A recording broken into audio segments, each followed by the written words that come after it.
أن ميسي مؤامرة ماسونية للسيطرة على العالم. تبع معايا. ليونيل ميسي مهاجم فريق برشلونة واللي كيتعتبر كأفضل لاعب في العالم.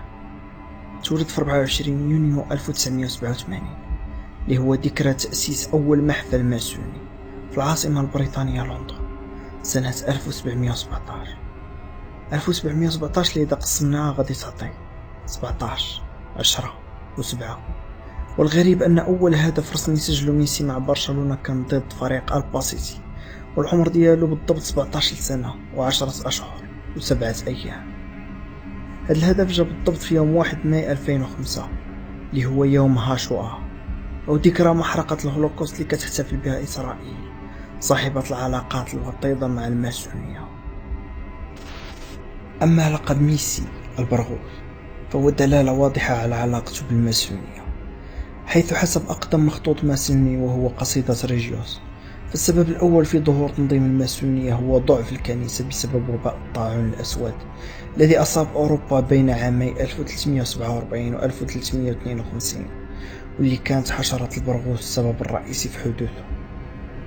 سنة 2007 سجل ليونيل ميسي أشهر هدف في المسيرة الكروية ديالو ضد فريق خطافي، وهو هدف مطابق تماما لهدف مارادونا ولد بلادو ضد الإنجليز في كأس العالم 1986 أي بعد 21 سنة بالضبط، اللي هي في المحافل الماسونية السر القانوني للانضمام لهذه المنظمة الخطيرة.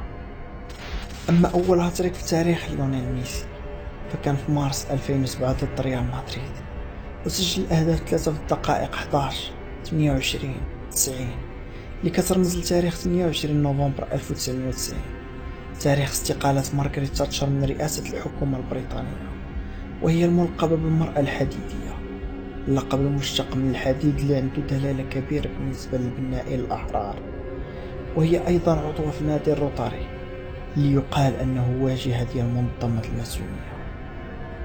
وحتى ميلاد ابنه الأول تياغو عنده علاقة بالماسونية، حيث تولد في 2 نوفمبر 2012 أي في ذكرى وعد وزير الخارجية البريطاني جيمس بيلفور للورد اليهودي الماسوني روتشيلد اللي كيعبر فيه على حق اليهود في إقامة وطن قومي في فلسطين.